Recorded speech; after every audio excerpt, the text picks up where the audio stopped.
Newscare.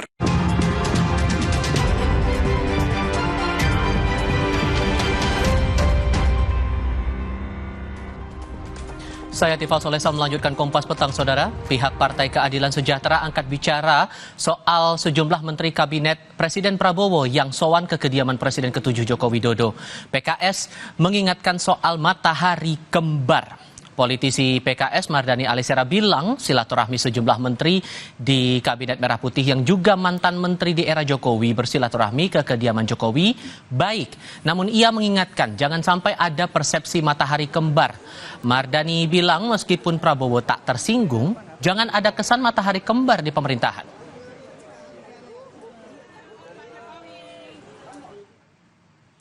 Mardhani menyebut, bagaimanapun Presiden kita Pak Prabowo, dan Pak Prabowo sudah menunjukkan determinasinya, kapasitasnya, komitmennya.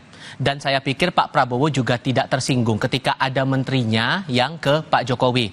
Namun yang jadi pesan saya cuma satu, jangan ada matahari kembar. Satu matahari saja lagi berat, apalagi kalau dua. Ujar politisi PKS Mardhani Alisera yang kami kutip dari Kompas.com.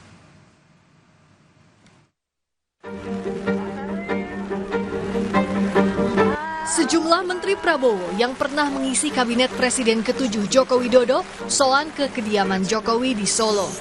Menteri ESDM yang juga Ketua Umum Golkar Bahlil Lahadalia salah satunya berkunjung Selasa lalu. Bahlil mengaku rindu Jokowi dan diberikan nasihat soal membangun negara ke depan. Ya, kangen sama Bapak juga, sama Ibu, makan sama-sama terus ngomong-ngomong ringan. Ya, perkembangan ekonomi, ya saya kan muridnya Bapak Presiden Jokowi. Jadi waktu saya anggota kabinet pertama, saya menjadi anggota kabinet dan banyak dinasihati untuk bagaimana membangun negara ke depan. Ada pula Menko Bidang Pangan yang juga Ketua Umum PAN Zulkifli Hasan Rabu lalu sowan ke kediaman Jokowi. Zulkifli bilang dirinya sowan sebagai salah satu menteri di era Jokowi. Ia juga berkomentar soal pertemuan Prabowo Megawati yang ia sebut sebagai silaturahmi yang baik. Lebaran itu kan, saya kan menterinya Bapak. Ya, banyak dibimbing dulu, 2 tahun dipercaya beliau sama Ibu. Ya. Kalau perkembangan ekonomi, masa Lebaran aja saya nggak datang gimana? Pak, kalau terkait pertemuan dengan Bu Mega sama Pak Prabowo, tanggapannya gimana Pak sebagai Ketua Umum Partai? Ya saya baru baca tadi. Ya. Memberi apresiasi positif atau seperti apa Pak? Saya baru baca tadi. Ya tentu silaturahmi apapun bagus ya. Namun, Partai Keadilan Sejahtera mengingatkan kepada sejumlah Menteri Kabinet Merah Putih untuk berhati-hati setelah bersilaturahmi Lebaran kepada Jokowi agar tak ada kesan matahari kembar. Pengamat politik Adi Prayitno menilai, para mantan Menteri Jokowi yang juga ada di jajaran Kabinet Prabowo silaturahmi ke Solo sebagai hal wajar selama pihak istana tak keberatan dan para menteri menegaskan pimpinannya adalah Presiden Prabowo. Jadi diskursus soal matahari kembar itu sebenarnya didasarkan atas 2 hal itu. Di mana peran-peran Pak Jokowi, di mana signifikansi Pak Jokowi di pemerintahan Pak Prabowo itu masih cukup terasa dan masih cukup kuat. Apalagi misalnya di berbagai kesempatan Pak Prabowo selalu mengatakan hidup Pak Jokowi, hidup Pak Jokowi. Dan saya kira Pak Prabowo juga tidak bisa menyembunyikan bagaimana rasa kagum, rasa respect, dan ungkapan terima kasihnya yang cukup luar biasa ke Pak Jokowi. Jadi wajar kalau kemudian banyak pihak yang menganggap soal adanya matahari kembar itu. Hati-hati kalau kemudian istana dengan manuver menteri dan wakil menteri yang masih sering ke Solo dan menganggap Jokowi sebagai bos.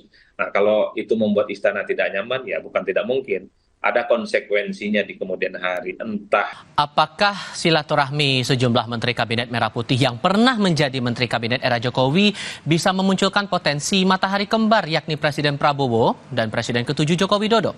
Kami akan bahas hal ini bersama Sekjen Partai Golkar Sarmuji dan Direktur Eksekutif Carta Politika Yunarto Wijaya. Selamat sore semuanya, apa kabar?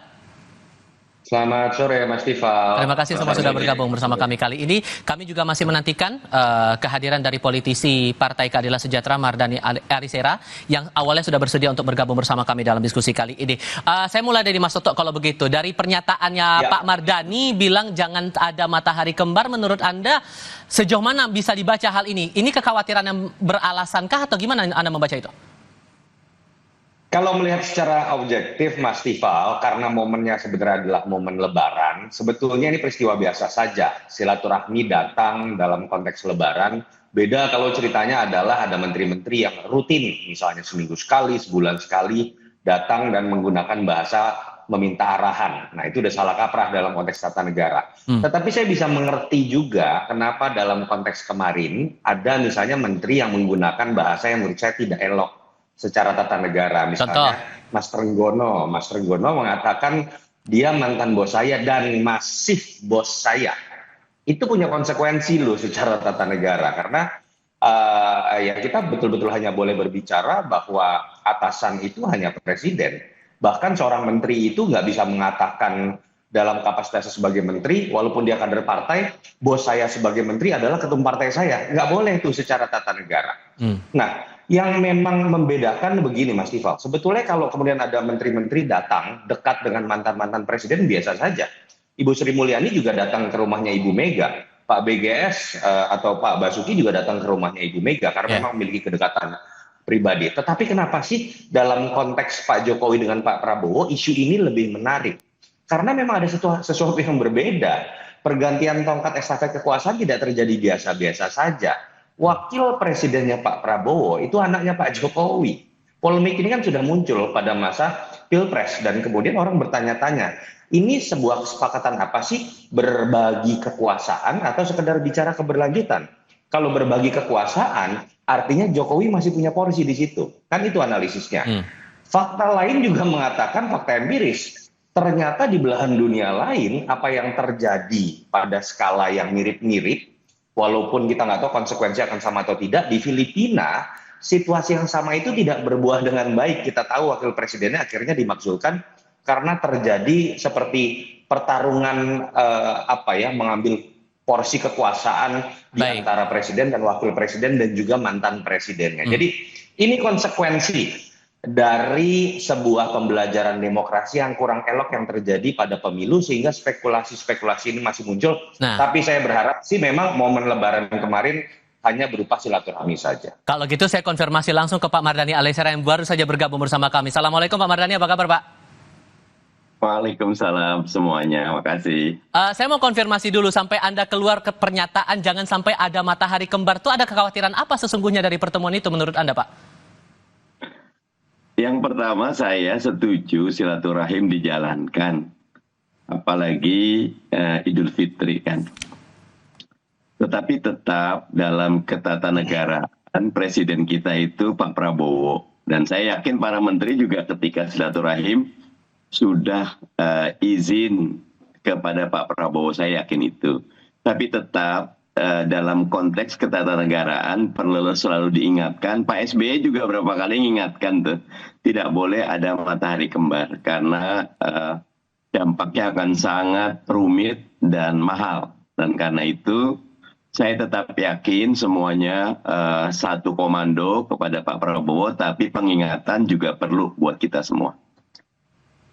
Tapi ada kekhawatiran tidak kalau membaca pertemuan ini, mengingat ada dari beberapa mantan menteri ini ada 2 menteri yang statusnya juga ketua partai. Pak Zulhas ketemu Pak Jokowi juga, Pak Bahlil juga ketemu Pak Jokowi juga. Anda punya kekhawatiran sendiri nggak sih Pak Mardhani?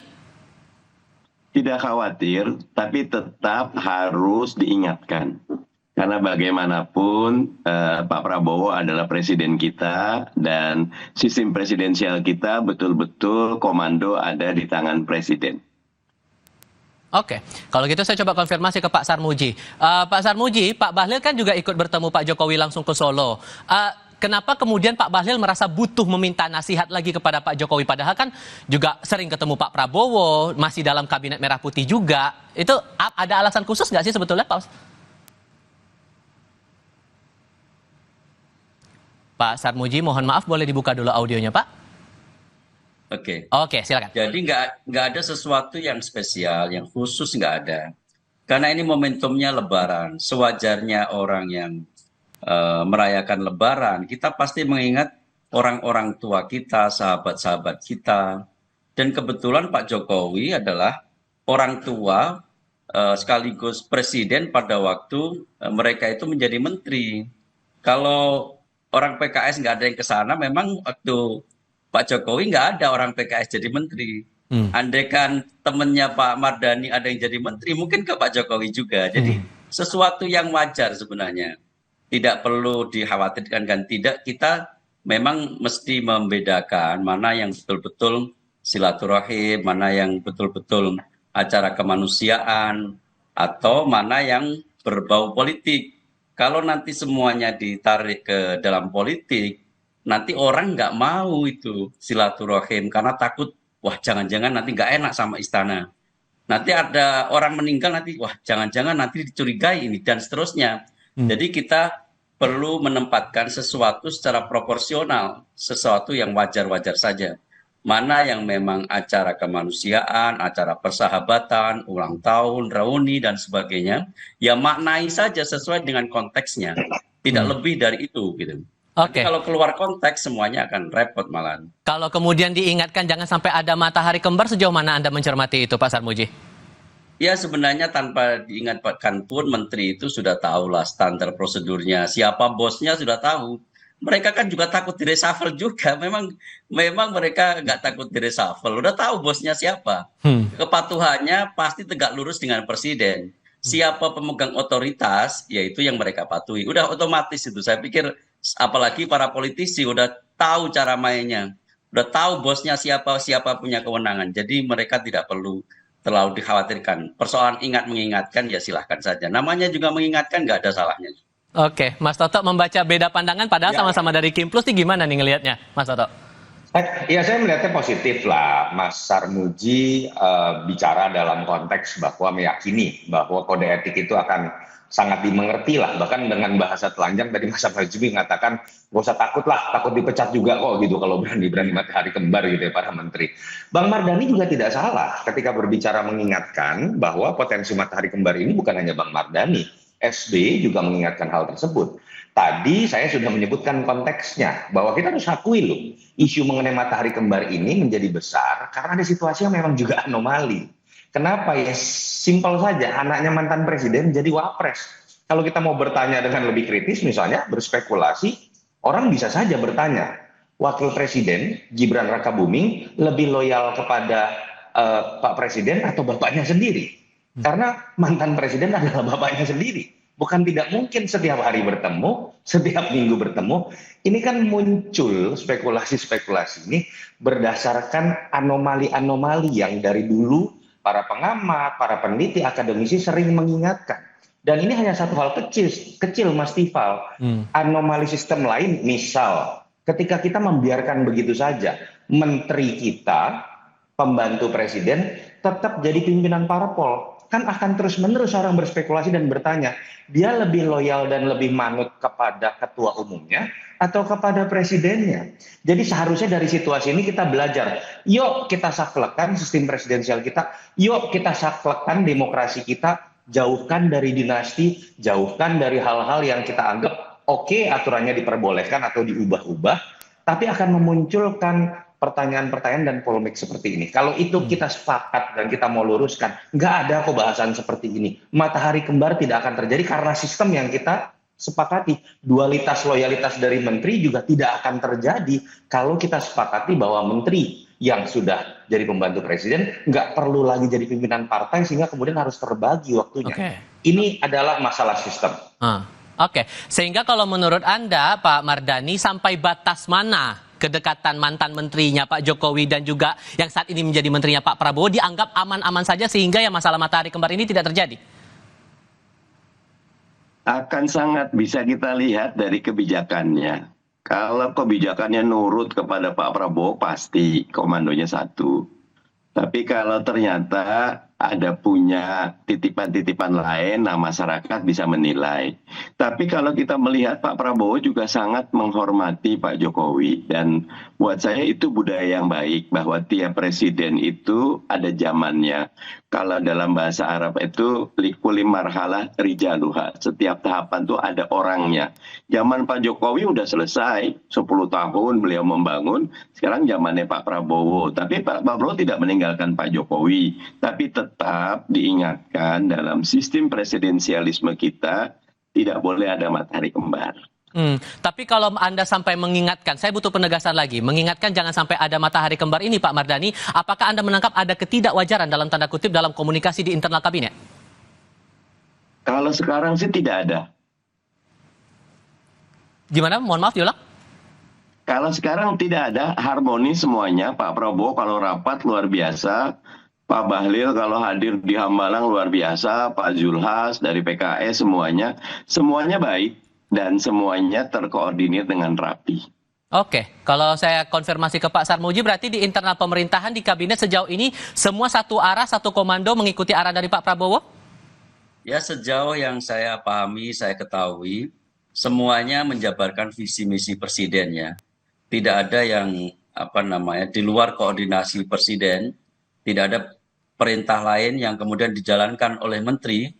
Yang dijalankan oleh menteri adalah semata-mata perintah presiden dan memenuhi apa yang diinginkan oleh presiden.